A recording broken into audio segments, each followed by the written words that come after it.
When I had cancer, it was because I fell out of consciousness and I became a slave to my emotions, my hatred, my anger, my unconsciousness. And that disease was basically bad energy that pooled into tumors and, just about killed the host. The more time you're spending in a state of love, consciousness, giving, and divinity, the purer you are. And the universe rewards that state of gratitude, especially when you learn to love yourself so much that you ask for what you desire and what you deserve, because you have exactly what you deserve right now all the time. That's Mike Koenigs, and this is episode 289 of Wellness Force Radio. Wellness Force Radio, where we discover the physical and emotional intelligence to live life well. You can have the same brain states as someone who's done an hour of meditation every day for 40 years. There's a lot of losses that we go through, so the ability to be able to cope with those losses is very important to build skill in it, because loss will happen. You have to have spiritual courage to really grow spiritually, because if you really want to take guidance from your soul, you have to be ready to realize that many of the things that you're asking for guidance on, your ego has some kind of an addiction to or an investment in. Welcome back to Wellness Force. This is Josh Trent. I got a bomb drop question for you today. To be or to do? This is the question. How many of us deal with this incessant voice in the brain that says we should be doing more all day long?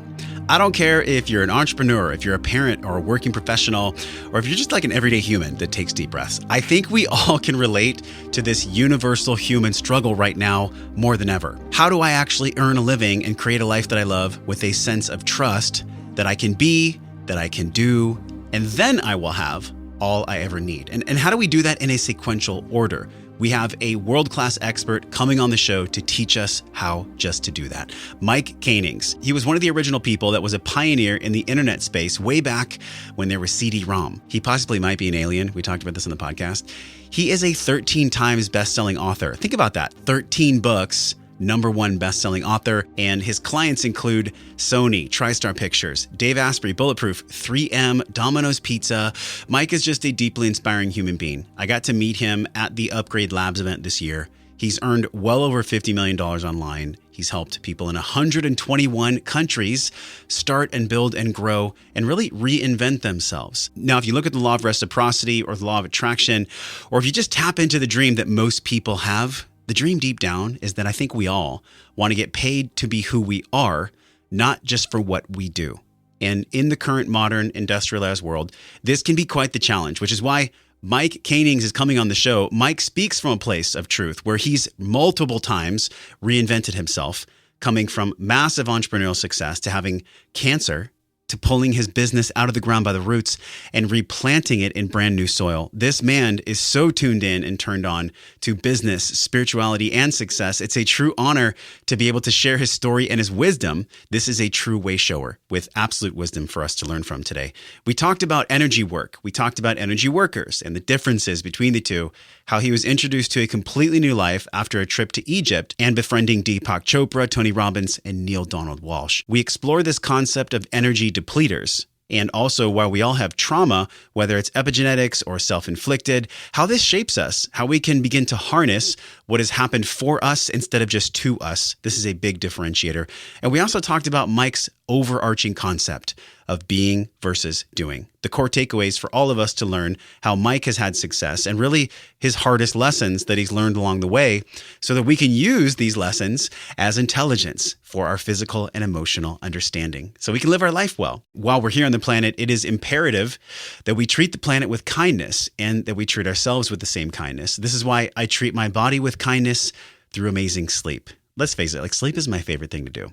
I go to sleep with my sleep support through Organifi Gold. This is the #1 thing that I do to have quality sleep, bar none, because it has turkey tail and reishi and turmeric, but most importantly, lemon balm. This lemon balm has been shown in research to have the potential to support deeper sleep for people that struggle with insomnia.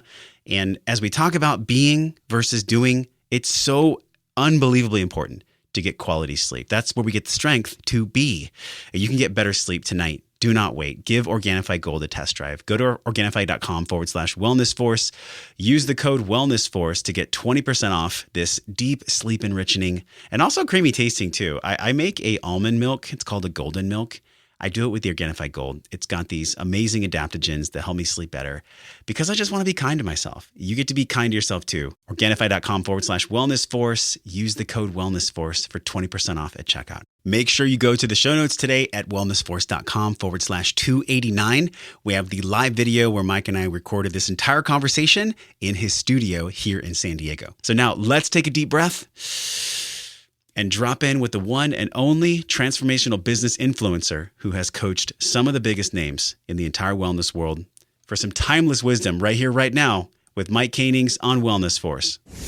Josh Trent, Mike Koenigs in your studio. Thanks for having me, man, on Wellness Force. My pleasure. You know, I met you at Dave Asprey's dinner and I was literally just like fascinated. I think you were even wearing that elephant pocket square. Yeah. It's either a butterfly or elephant. Yeah, I've got to try to, I completely reinvented myself, and one of the ways I reprogram my brain and my being is by changing how I dress. Well, I liked your signature energy. You know, I met you with some friends at dinner, and I thought I was just fascinated with our conversation. It's not too often that I go to a networking space and I really want to follow up people. You know, typically we all find ourselves like, whether you're an entrepreneur or just somebody going out to dinner, you'll want to like hang out with certain people afterwards. You were one of those people. And the more I dove into your work, the more I understood why. Because we're both aliens. We both have this connection to consciousness and spirituality and literally being the person that we're designed to be. You have this concept, being versus doing. I really wanted to dig into this today. You took a trip to Egypt at some point in your life. You were there with Tony Robbins.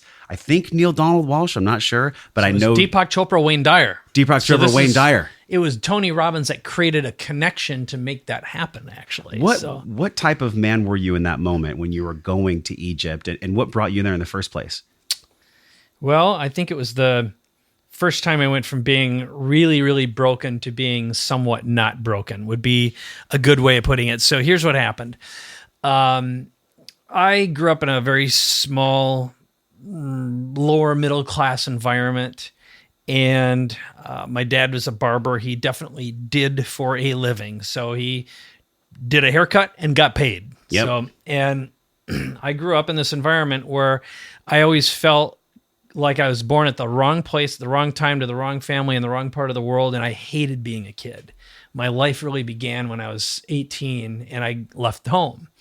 And I started working the day I turned 16 full time. And I was always hustling to find an exit. And what happened, and I'll get to answer the question, but Sure. The bottom line was I taught myself how to program when I was 14 because I wasn't good at school. I wasn't good at sports. Computer programming. Yeah, I had the attention span of a bag of gnats. And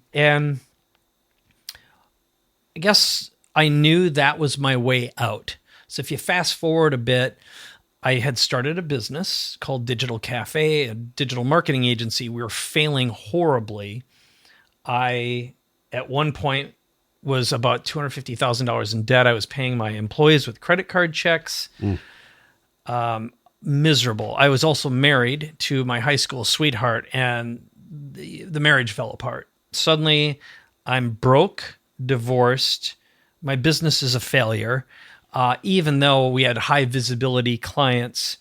And I watched a friend of mine go to a Tony Robbins event and his life was absolutely transformed in a short period of time. And I said, next time I see Tony Robbins, that infomercial, I'm going to buy his stuff. What year was this? 96. 96. So this is VHS style. Yeah. So I was literally watching an infomercial and I responded to an infomercial and I bought it, which really defines a lot of what I ended up doing in my next iteration of life. But when I got Tony's stuff, I went to an event and of course I got introduced to Power Talk. You get a couple of these cassettes that you pop in and he interviewed really interesting people like Deepak Chopra, Wayne Dyer. So I started following Deepak and Wayne and I went through a spiritual rebirth. I started practicing Kundalini yoga and meditating. I became a vegan. I quit drinking. I lost a bunch of weight. I mean, everything elevated. And I genuinely felt like I was vibrating at a different frequency.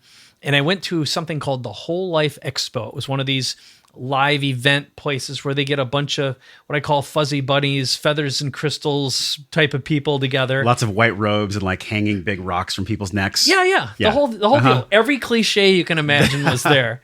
And what happened next is I saw someone promoting an event with Deepak Chopra, Wayne Dyer, to Egypt. And by then, what I didn't say is, after being introduced to Tony, about a year later, my life had turned around. The business was being acquired by $1 billion ad agency. I became financially solvent, found some love. I mean, everything started turning positively. But I ended up going to Egypt. Wayne Dyer, Deepak Chopra. It was amazing. And I was around what I would consider high frequency aliens. Yeah. You know? And Tony Robbins is definitely an alien. Oh yeah. Let's just throw that out. No, he's a super fascinating guy. And in this particular instance, one of the great experiences, and there's an by the way, which I started playing didgeridoo also. So I was doing a lot of breath work. I could tuvan sing and do circular breathing and all that kind of stuff. So, and I just really got into it. So at one point, Deepak got us into the Great Pyramid, and we got to go into the center of the Great Pyramid where the Great Sarcophagus was, where they buried the big emperor.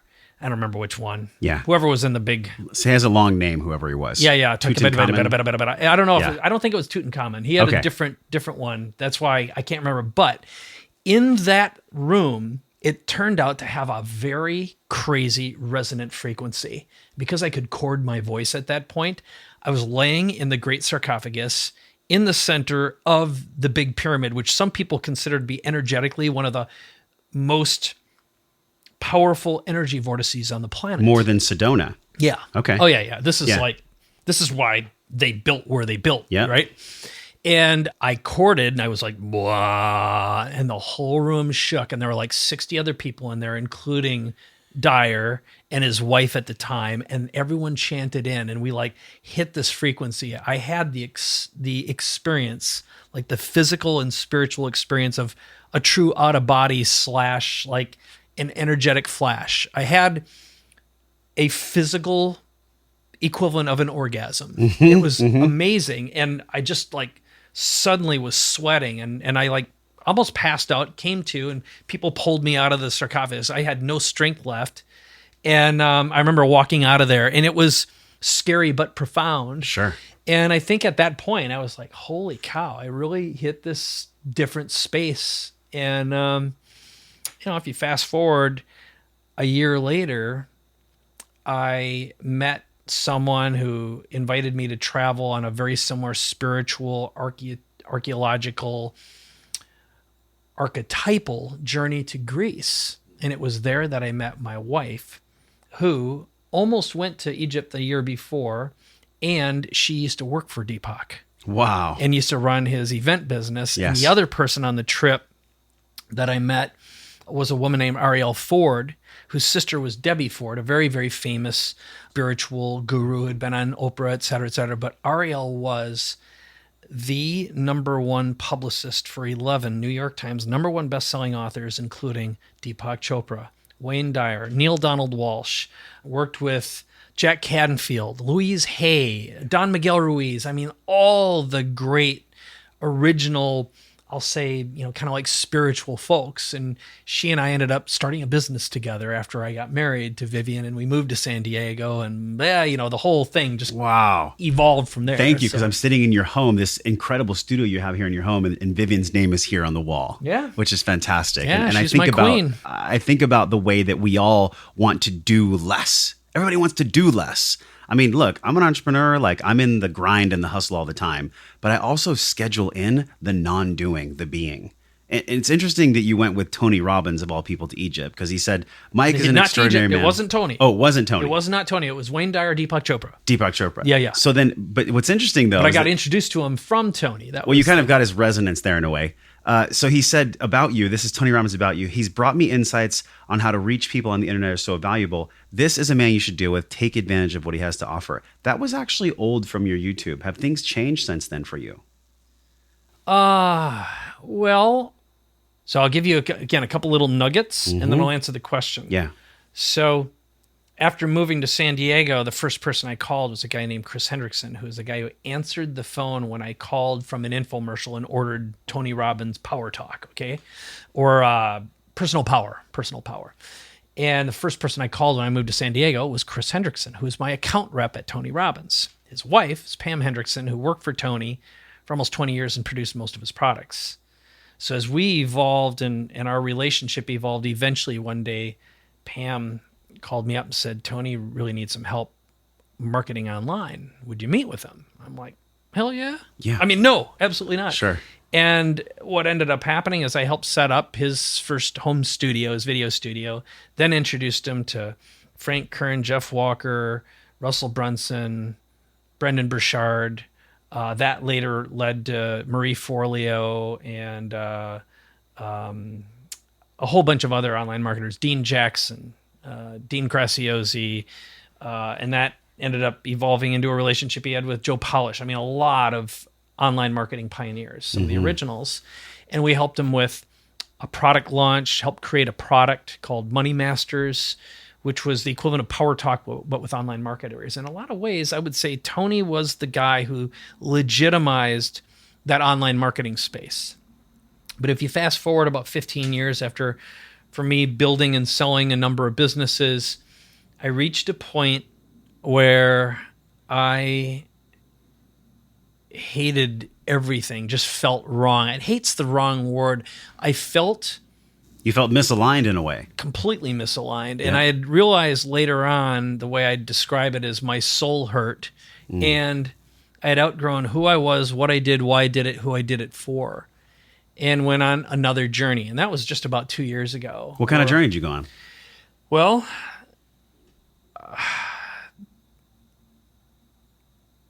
I will tell you that I had no excuse to feel the way I felt. And I was depressed. I had anxiety. I felt like I was a failure. I mean, stuff that wasn't real, right? But my body felt that way. My brain felt that way. I didn't want to get out of bed. And I felt trapped because, the world that I lived in, which was marketing and events and just go. And social media was the source of, It seemed like it was about creation and production. The whole thing. It was doing, and my soul hurt. I had outgrown everything, but it was like, this is what I know, right? I've been practicing marketing and doing this stuff for almost 30 years now. How many people can relate to this? Like doing something for so long and one day waking up and being like, nope, I'm done. This isn't me anymore. Yeah. So I had to escape, and I didn't think there was an elegant way to do that, but fortunately I reached out for support and help.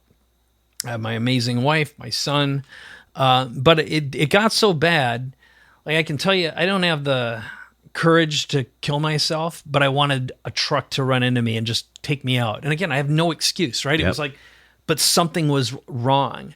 I think to some degree it was hormonal, but I wasn't drinking. I started working out like mad. I put my body first, but then really worked on becoming whole and present, focusing 100% on my family, energy, cleaning out and eliminating old traumas that were my driving force, which is a fear of not being enough, not having enough, running out.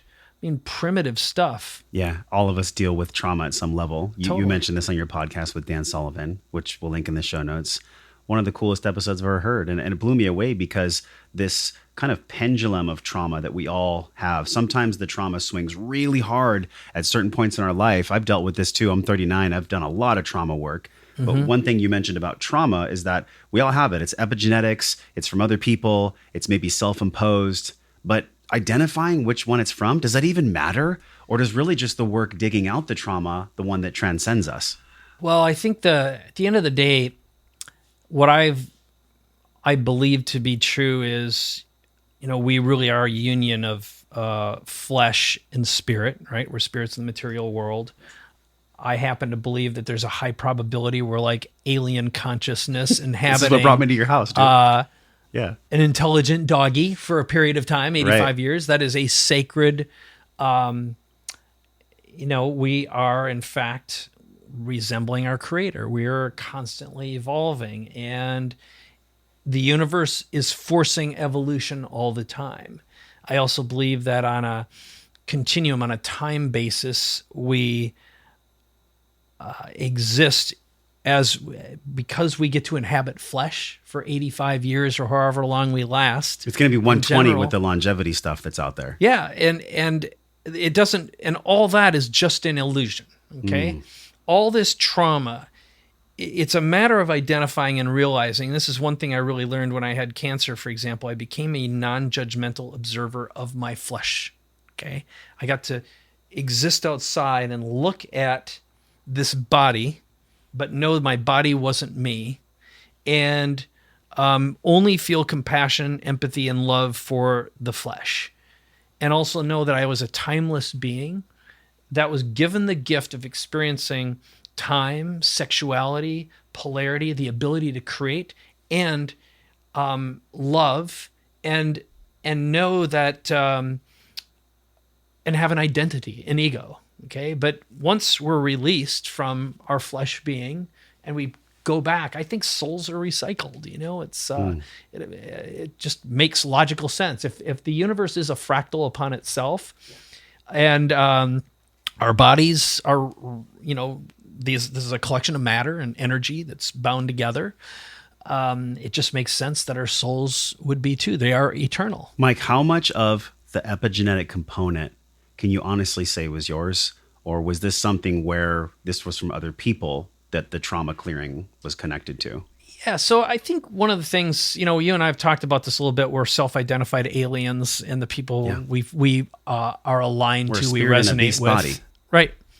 I think it would, again, make logical sense that, to answer your question, we take on, if you're a sensitive, which would mean you recognize yourself. We're all sensitive. All humans are, but we shut it off to turn off trauma and fear and whatever else that we prevent. When you're a slave to your trauma, that's when it has control over you. And the secret to letting go, which is a great book, by the way, that Richard Dawkins' book, is to recognize the emotion and know it is not you. It is something that you allow to pass through you.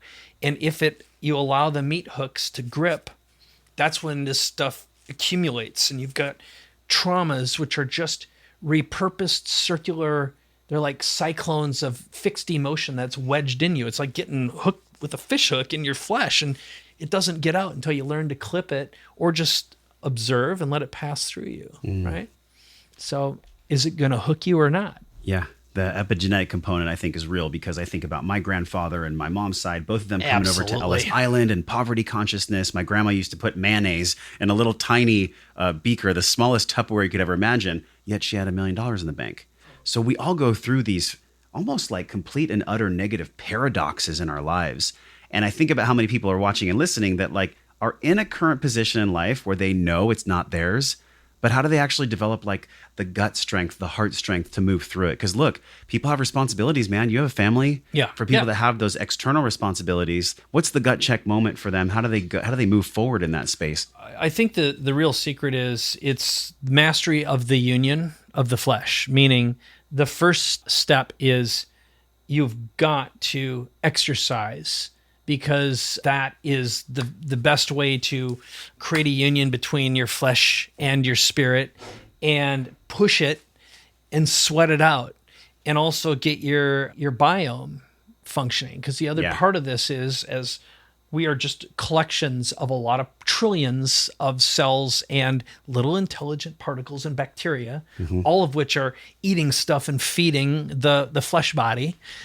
We know so much more about the biome now, but yet so little. And I have a friend who's working with a research organization now, studying the biome of the ocean, the biome of the earth, and the biome of the body, and the relationship between all of it. So again, we are all an organism. Okay, there is no separation from this energetically or physically. So getting back to the DNA and the epigenetics, what we know about DNA now is that trauma is in fact passed on multi-generationally through DNA. It makes sense. You know, if you're a monkey scared of a tiger and you climb up a tree, that terror, that fear should be encoded. It's going to help you survive. Yeah. Unfortunately, our emotions we haven't educated ourselves as human beings about our emotions to the extent that we have science and technology right now. And it takes a long time to train the animal body, the spirit body, right? Mm-hmm. And connect those two. It's just, unified, holistic, psychological and emotional education is weak. And the stuff right now that is taught in schools, for example, STEM, for example, it's like our educational systems, all of our institutions are broken, obsolete. They're a broken. Good 2 decades behind on everything, which is why everything's Government's being obsolete, completely ripped apart. Education, medical system, transportation, our economic system, everything we used to trust and we're beholden to is broken now. It's not evolving fast enough. And so we are entering a moment. The way I describe it is we are human beings and we have an opportunity right now to evolve into super beings. And that is the next state in human evolution. Do you want to work with and support super beings that want to support other super beings? Yeah, that's why I chose, now that I've gone through the latest evolution, I'm writing 2 books simultaneously about super beingness. Mm-hmm. And as I've been using that word, it's been attracting people who are like, yeah, that's what I want. Yep. What's this sense, this feeling of, again, outgrowing who you are. I think it's a sign of the times, and it's something we all go through. There was an amazingly interesting article just published in Atlantic on the topic. I have it here somewhere. Here it is. It's called Your Professional Decline is Coming Much Sooner Than You Think by a guy named Arthur Brooks. Good friend of mine just sent it to me. And it's about how our brains decline in terms of our neuroplasticity and our ability to evolve over time. And how instead of fearing it and hating it, to embrace it, because you're just evolving into a different state. Yeah. But those who are miserable, who get suicidal, are gripping onto the way things were. And there's something there. It's normal to evolve, and it's normal to accept this, but it's hard. Well, the learning curve is a bitch. I mean, let's be honest. Like 1% or less of our brains, of our hominid brains, have grown past the swerve of human evolution and technological evolution. I think like 5 years ago, Moore's Law just went like a hockey stick. Mm-hmm. Maybe it's even before 5 years ago. Mm-hmm. So we're all trying to make sense of this rapid pace of change. And actually, what's interesting? I was reading Sandra Biskind's book called Code Breaker. I don't know if you've heard of her. And you brought up something where we're in this new phase where your old occupation, your old identity, your old anything is moving away faster. It's almost like sand flowing through an hourglass. And she talked about we're in this 4th phase as well, where we're understanding that we're in this age of spirituality in a different dimension. Yeah. How would you describe that? Like, what does spirituality in that dimension even mean for you as an alien who works with super beings? Well, the way I pose it is, again, if you look at this on a meta level and also when you think about on a quantum level, what I think science is proving and our spiritual intuition has told us forever, and anyone who goes through multiple reinventions or spiritual incarnations, is that right now, I look at this moment in human history where we have an extremely low frequency government and government leaders. Okay, one in particular, and I think the United States of America got exactly who and what it deserved with the current president through complacency, ignorance, stupidity, and he's a spiritual embodiment and reflection of low frequency-ism. Yeah.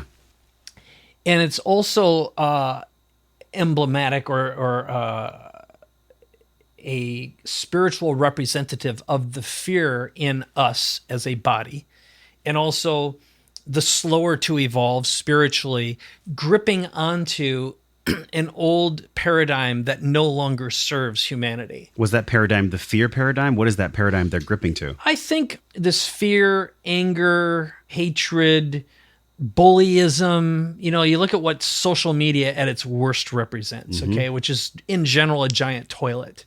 I hope this A narcissistic toilet. it's the worst of the worst. Yeah. I'm what I'm about to say could be misinterpreted. I don't believe everyone has a right to vote, meaning it should be earned, especially online. I think if you have bad behavior, your ability to vote should be taken away from you. People who are ignorant and stupid and perpetuate ignorance upon themselves or others, I'm not interested in their opinions at all. Because of the frequency they bring. The low frequency, Yeah. right? And again, this doesn't come from an elitist point of view. It's sort of like, you go in San Francisco, for example, is filled with a behavior. There's poop and pee and pot and hypodermic I know, needles it's all over everywhere. the It's city. crazy. It's filthy. It's I disgusting. was just there. I was like, what is going on? This is one of the coolest And this cities. is what happens when those who look, I believe we have a responsibility to all of humanity. Okay, my wife and I, we've been working. We do an enormous amount of work. Meaning, she's had a foundation for 13 years. We've raised a lot of money for those who have nothing. Okay, I believe we have a responsibility, and there's a point at which you've got to clean up the filth. When you become a menace to yourself and society, I don't know. You could go down there. This is a deep rabbit hole. It is a deep rabbit hole. But pinging back to the question of getting back, the paradigm. These Yeah. people, is it a fear paradigm? What kind of a paradigm is it? Here's the way I liken it. I told Dan about this not long ago. If you imagine for a moment, you've got low frequency orc energy. If you look at Lord of the Rings, for example. I fell asleep, man. Don't judge me. Okay, no, it's no problem at all. I'm sure people watching have seen it. Anyone knows when you're around someone who's a low frequency, angry person who's just like, and then you meet like fairy energy, high frequency, ultra high frequency. You're like, oh, how refreshing, how lovely. You can just smell. Everything about them is uplifting. I think humanity has an opportunity. In fact, I'm always a perpetual optimist that this old low frequency energy that we are living in right now is, we'll always have bad stuff around us. It's just the nature of existing in this plane. Yeah. But I also have an enormous amount of belief that we are accelerating and we are evolving and we have more opportunities now than ever before to not only raise our consciousness, our energy, and do great things with enormous leverage. And I don't think there's anything to fear of the future, despite the fact that, again, all of our institutions are suddenly obsolete. There's a great opportunity. Like my son who's 16, I have an enormous amount of faith and hope in that generation who sees the disturbances and will not stand for it. Yeah. Now, I also fear a generation that's their augmented reality of living inside their phone is a massive danger. The chips covering their eyes, and I've even heard Gary Vaynerchuk say people are not wanting to come out. They just want to stay kind of locked in that world, almost like Black Mirror with the chip on the forehead. So that is a possible reality. Yet I love putting my attention. I'm like you. I want to put my attention on the high frequency because that's what drives me in life. That's what makes me feel like I want to do whatever the hell it is I'm doing. It's almost like we have a frequency garden and we're tending to the garden. That's what it is. How do you tend to your garden, man? Like, how do you stay? I mean, you're in a world where there's a lot of distraction. There's a lot of people that want your time, your energy, your mojo. Like, what's the health look like for you tending to the frequency garden? Yeah. Well, here's what I did. Part of the separation from the before was I created a very, very intentional plan, and I got rid of everything in between. So everything's a hell yeah or a hell no. So now I have free and ultra high end. So from a lifestyle perspective, over the time of during this cleanse, I will say, the spiritual and physical cleanse. I quit drinking alcohol for 8 months and got myself in the best physical shape of my life and focused on primary relationships, meaning my marriage, my relationship with my son, immediate family, closest friends. And I basically cut myself off from almost everyone. I shut off all social media. I had some people monitoring it and doing stuff for me, but I wasn't there. So got rid of all that noise, turned off all forms of media that I did not find uplifting, and wasted no time, and spent it instead in nature and in my body. So I consider that a spiritual exercise. Spent a lot of time in the ocean, so touching the earth with my feet and my hands. So I didn't wear shoes, for example, and I worked out really hard a couple times a day. So I made that prayer for all practical purposes. And the way I imagined it is with every step. So I'd run out in the ocean every day, a couple times a day, the resistance of the waves. And I imagined that being a prayer giving glory to God. And I said, this is my purpose. I am here to elevate and give glory to the Creator. And then I would extend that into the rest of my life. And I'd ask myself, is this giving glory? Is this elevating? And then instead of going broad and wide, which I'd trained myself to do for so many years and helped other people do, I decided to go narrow and deep. So I started working only with a few high-level clients who I felt deep energetic connection with. When you made that shift, was there fear of finance? Like, oh my God, did a monkey mind pop up that was like, oh my God, I'm only going to work with high caliber people? What about the medium tier? What about? Oh yeah. How did you deal with the monkey mind? I learned to observe it and not let it control me. So historically, someone said something years ago that I hated and I loved at the same time. They said something along the lines of, Mike never met a dollar he didn't like. And they meant it in a positive way, meaning Mike is really good at creating marketing plans that attract a lot of people and generate money. And now here's the truth, my truth anyway, and this is due to my own limitations and my own ego, but I'm not good at hiring people, managing people, and I don't like doing either of them. I'm much more of an isolationist soloist, but having teams were necessary, and they always spun out of control because I was such a hideous manager. That's great self-awareness. And at the time, and I knew it, and it just, but it was always a battle. And I've chosen and managed badly many, many, many times. And it's cost me literally out of pocket millions and millions and millions of dollars. Not that the money is important, but again, energetically, it was a gigantic leak. Think of it like that. Yep. Right? And with that, the emotional leak that went along with the energetic leak and the financial leak, it was all one and the same. So what I did is I cut everything down to the bare bones, sold my studio, sold everything, the business, and I gave my team time. I said, this is what I'm doing. I'm going to wind everything down.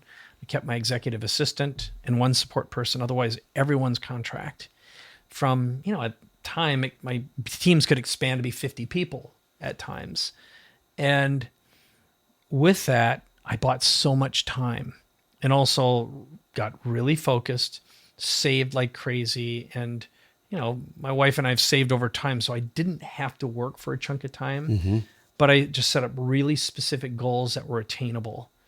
And anytime I felt, here's what I really did, is I just would stop and not think and feel anytime an opportunity came along. And if it felt like it was pecking at me, I just said, it has to be a no. And I just stopped doing stuff. And instead I started being all the time, which meant I would show up, give myself energetically.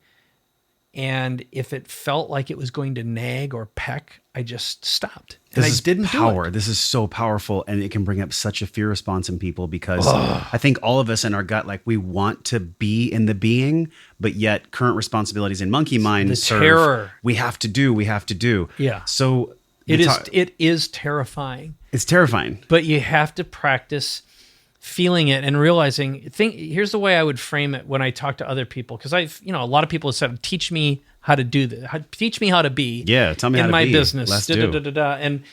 And the first thing is learning to observe. I mean, there's all kinds of little things, but I'd ask them the simple question: when's the last time you genuinely went hungry, and you went without? For most people, it'd be a long time. I just did a 2-day fast. Yeah. Like that was by months ago. choice. I'm talking about not by choice. Right, not like by where choice. You literally had nothing. I would say that's a fraction of a percent of people. Totally. Yeah. And it's like nothing bad is going to happen. Mm-hmm. And more than likely, the last time that happened, it may have left in a huge impression, a lot of terror. Again, I had decades of horrible financial things of like literally, where in the hell is payroll going to come from? Holy shit, I'm tapping into the family jewel, the family nest egg and the jewels. And I got so stuck in the future thinking, holy, what's going to happen 3 months from now, 6 months from now, a month from now, a week from now, whatever the timeline is. We all have a timeline of where fear kicks in. Yep. Okay. And it could be 5 minutes from now, 5 days, 5 weeks, 5 years, whatever it is. But this is why you hear about multi-billionaires who are absolutely miserable. It's because they live in the terror of yesterday. They live in the trauma of yesterday instead of resetting and realizing that terror, that trauma served you. It helped you become who you are and all of your successes, and to acknowledge that dear soul and that trauma and thank it for giving you who you've become, and also welcoming yourself to the first day of the rest of your life, the first moment, the first minute of the rest of your day right now. And that is irrelevant. That attachment no longer serves who you wish to become and who you wish to serve. It's as if you're becoming friends with the trauma. There's a friendship instead of an anger or a resentment. Interesting. I would think more of it as an acknowledgement. I don't want to be friends with my trauma. Mm-hmm. F it. Mm-hmm. It did what it did. I have no need or desire to ever be attached to it or revisit it. Well, because you said in some way serve. that it served you in the past. It doesn't serve us now, yeah. sure. So we I know let it that. go. But I don't want to be friends with it. I don't want to be friends with a repeat sex offender, for example. Yeah, that's true. There's a historical precedent for that behavior. I have no need for it. So then, I'm happy to donate to a charity that serves that cause. All right, then, are we actually just living in a video game, possibly holographic simulation, where these traumas and these things come up? Even the language that you and I have used today, even just me coming to your home and speaking to people through a microphone that goes to outer space and down back to the earth. Where exactly are we? What are we doing here? Like, what is this, man? So what's this all about? I'm working on a TED Talk right now on this specific thing, and I don't know if I can articulate what's going on inside my brain. So I'm going to do a much better job with that in about 2 weeks after I finish writing the speech. But, Elon Musk gets asked this question all the time, like Joe Rogan does in his podcast. There's always a conversation about it, and also physicists. So here's what I would entertain as a mental exercise. Okay, so it doesn't mean it needs to be true. It doesn't mean I necessarily believe it, but it's fun mental masturbation. Yeah. Okay, which is, let's pretend that everything is happening simultaneously, forever, all at the same time. Every infinite possibility that could occur. Okay, so if you imagine from this moment, you could get up and run away. You could get up and do something horrible. You could get up and whatever. All those possibilities, if you believe in such a thing as free will. And again, imagine that there is no beginning, there is no end. I believe that the universe is in fact eternal.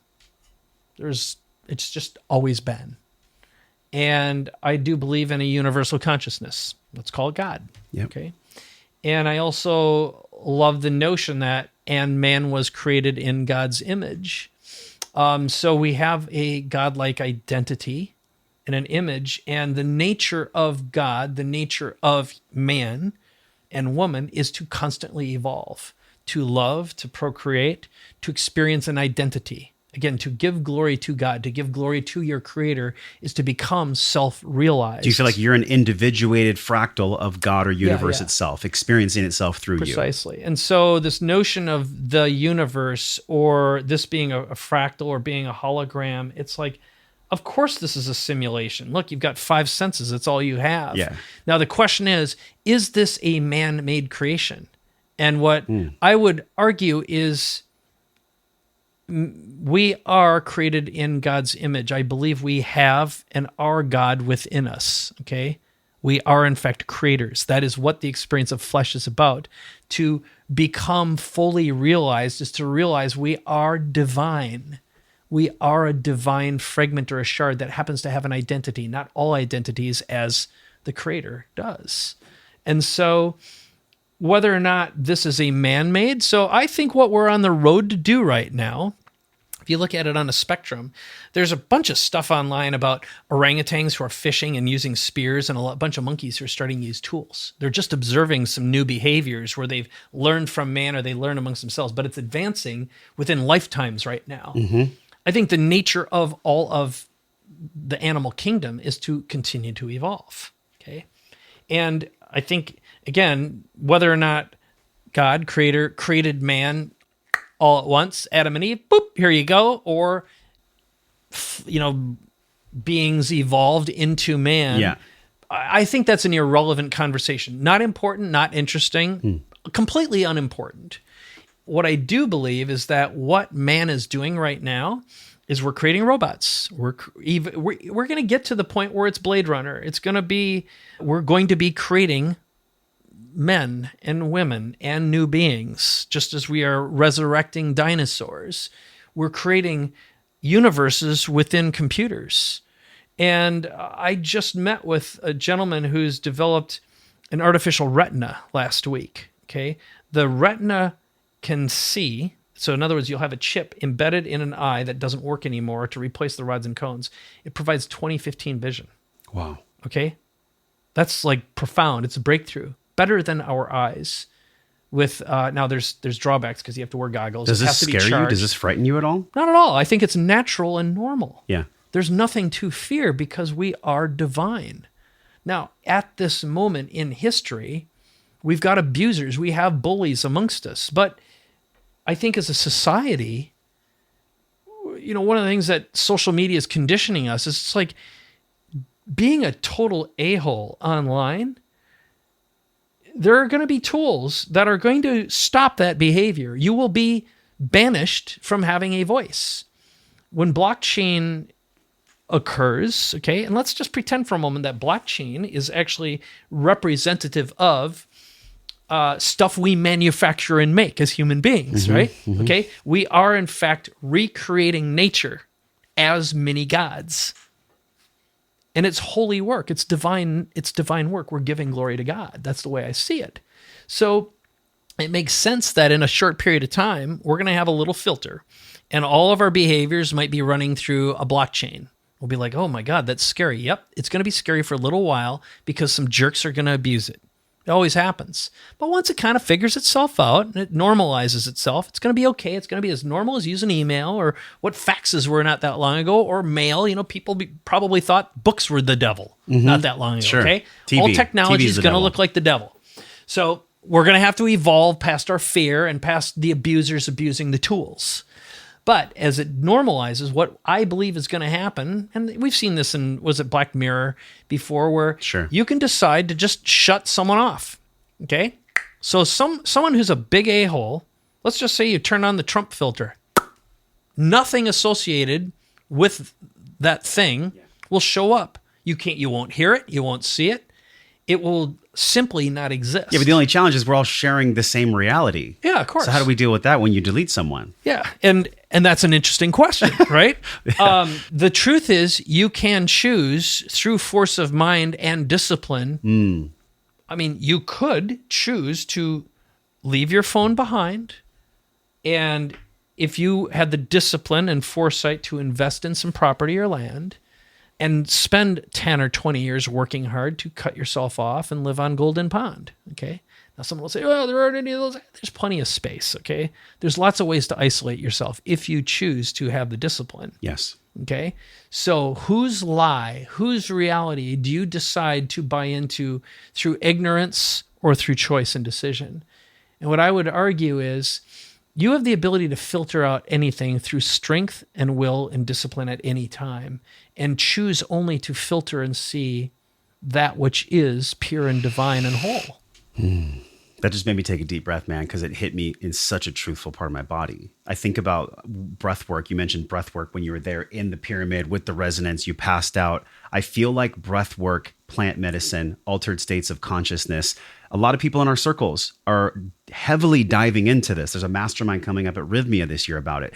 These tools, these ancient tools that were brought here by the same divinity that created you and I feel like we're all kind of waking up to the ancient times, to the ancient healings. Dave's on the show talking about bacteria in our bodies actually controlling everything. Yeah. So yeah, mycelium. Look what's at Paul going on here Stamets. with the ancient tools that we're all waking up to right now? And to question, what are we going to do with that to make this reality a place of love, a place of connection? So here's what I believe is happening, which is part of the acceleration towards super beingness. So there are an amazing number of physicists who have crossed over the spiritual realm. And let's just face it, those who have done plant medicine, so whether it's ayahuasca or the immense amount of work in psilocybin, which right now psilocybin is going to be legalized for therapeutic purposes and uses. And I happen to believe, like, people argue all the positive effects of marijuana. I happen to think that right now, so I can't do this stuff personally. I'm instantly paranoid. I go to hell. I become everyone all at once forever in a deep, rotten, paranoid state, and I fall outside of time. Yeah. It sucks for me, okay? Yeah. I'm just not wired. That's just for not your stuff. plan. Now, in all the folks that I know, and there's a lot of very famous people that you and I know in common who are regular users of plant medicine, here's what it does. It removes the membrane and filters of reality. And so right now in a normal state, what I'll call normal, so that's a broad box. So if you're psychotic or experiencing psychosis, the filters that might get lifted with plant medicine just aren't there for psychotic people. They're literally seeing little green men. Yeah. I think it's entirely possible that there are ghosts and goblins and little fairies floating around us all the time.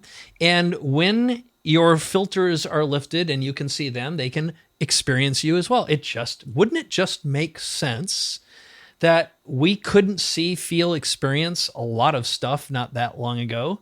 And again, our measurement tools are expanding all the time. Yes. Stuff that was once magic. And so is consciousness. Precisely. So there are layers. The mystics before us. We were in Mexico, San Miguel de Allende's, not long ago, and we went to some of the Mayan temples, and we were there with an archaeologist, anthropologist who'd been studying the ancients going back a couple thousand years. And they're Mayan derivatives, I believe, okay? I can't remember the exact history, but here's what he said. Right on the grounds we were at, they had measured 27 different plants that were medicinal and or hallucinogenic in nature. And the natives would spend, the priests, they began their journey of becoming priests 4 generations prior. So they were literally bred to be priests. Yep. What they were fed, the medicines they were given, and to increase their sensitivities. Okay, so they had the ability to experience no time.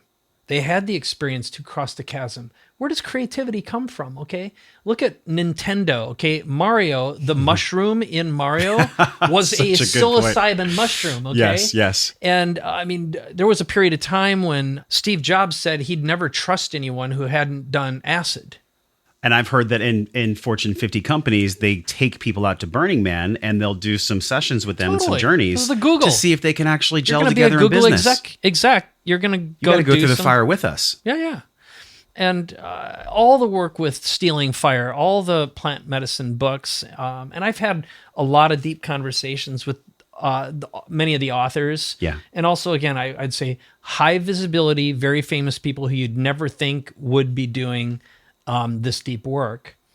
And I just believe that as spiritual beings, plant medicine enables you to fall outside of this reality, this linear reality, this consciousness, this time frame, and see the future, experience the future, and potentially maybe you can swap place, right? I mean, what if, again, there are an infinite number of possibilities, planes simultaneously happening forever, all at the same time, okay? It just makes sense. You could ping pong between them. This is the theory behind Interstellar, the movie, and also Matrix Reloaded, the movie, where he sees the architect and there's unlimited timelines of exact moments in unlimited fractals. These are not uncommon conversations. It's almost right? like we've been here before, Mike. All of us have been here before. And there's a sense of knowing within us that we have been here before. Right. And we're just not living up to our potential and how just truly divine and amazing and powerful that we really are. And I think the thing that blocks us all is different degrees of fear. I would agree. And, another way to separate this is I choose the flesh. This is beautiful because to me, I don't want to be God. Okay. I don't want to experience no time. I don't want to experience everything all at once. Sounds lonely. The identities. Yeah, precisely. It sounds lonely. I can't remember who it was. I was reading a book not long ago, and that was his theory of God was that, God experiences, knows everything. It's this consciousness and does not know where he or it came from. Okay. God, I can't remember which book it was. I'm tearing through about a dozen books right now. Cool. So, but yeah, fascinating talk. Yeah. So I really enjoyed this with you, man. And to round this out, I know you like to go really tactical. sure. If there was one tactical thing that people listening, feeling this nuanced exploration of the cave where you came from, the building, you were vibrating. Yeah, we know about breath work as a tool. Yes, we've touched on plant medicine. But if you were to give something tactical for somebody who is in that headspace of, I'm a victim to my monkey mind and I am looking for specific tools to be rather than to do, is it the breath work? Is it something else? Like, what does your day look like now since you've gone through the transformation? Well, there is no transformation. It's what, chop wood, carry water, right? After transformation, Yeah, you just the laundry. Yeah, that's what it is. Clean your clothes. Here's one of the things I do. Yeah. I actually was sloppy today. I make the bed every single day for my wife as a gift. Okay. We put this in our M21 guide for Wellness Force. It's the first thing we have people do. Make your damn bed. Hell yeah. And then Why is that? Why is that so important for you? Well, I do it because it makes my wife happy. So I don't like cleaning up. It's not my nature, but I want her to know how special she is and how much I value her divinity. And also for her, she feels safe. So as a male that desires polarity in my relationship because it's what makes us attractive to each other. Yeah. Yeah. I know that her primary animal desire is to feel safe.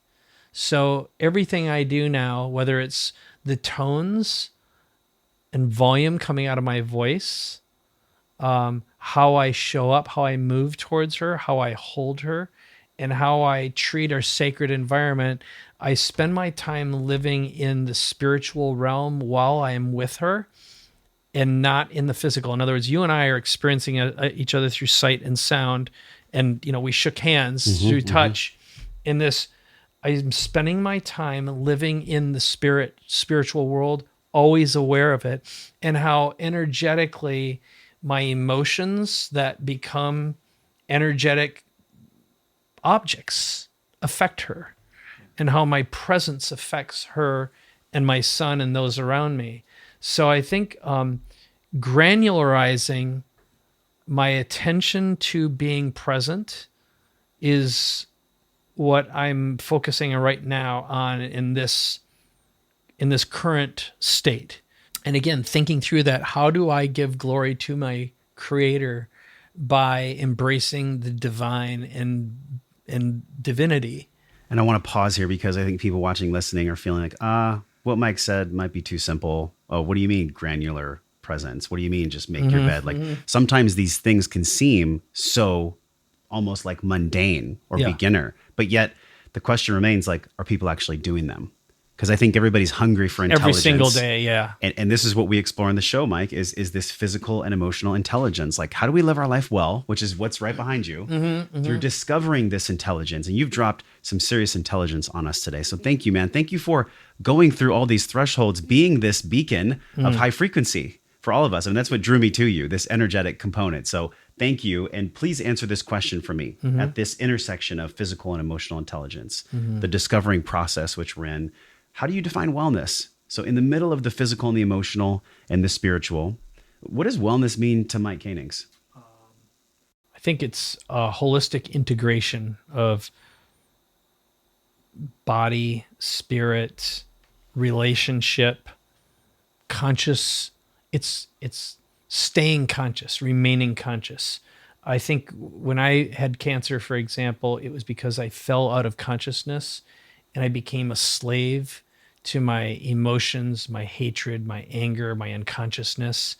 And that disease was basically bad energy that pooled into tumors and, just about killed the host. And so the more time you're spending in a state of love and consciousness and giving and divinity, the purer you are.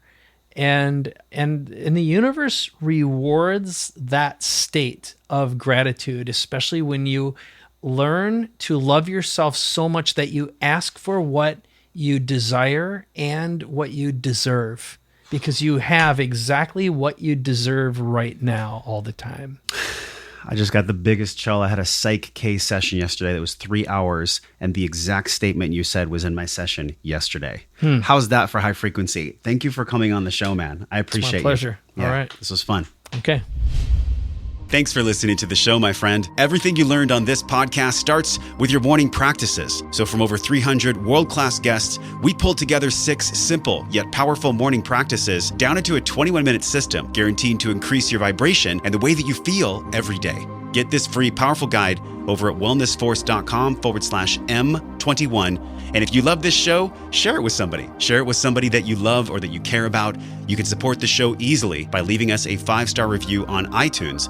Just go to wellnessforce.com/review, or if you're on your phone, just tap it, hit the link in purple that says review this podcast. And the journey does not stop here. We're continuing this discovering process in our private Facebook group over at wellnessforce.com/group. You can be a part of it. You already are. All you have to do is join us at wellnessforce.com/group, and I will welcome you at the door. Now go out into your life and live your life well. And until I see you again real soon, I'm wishing you love and wellness.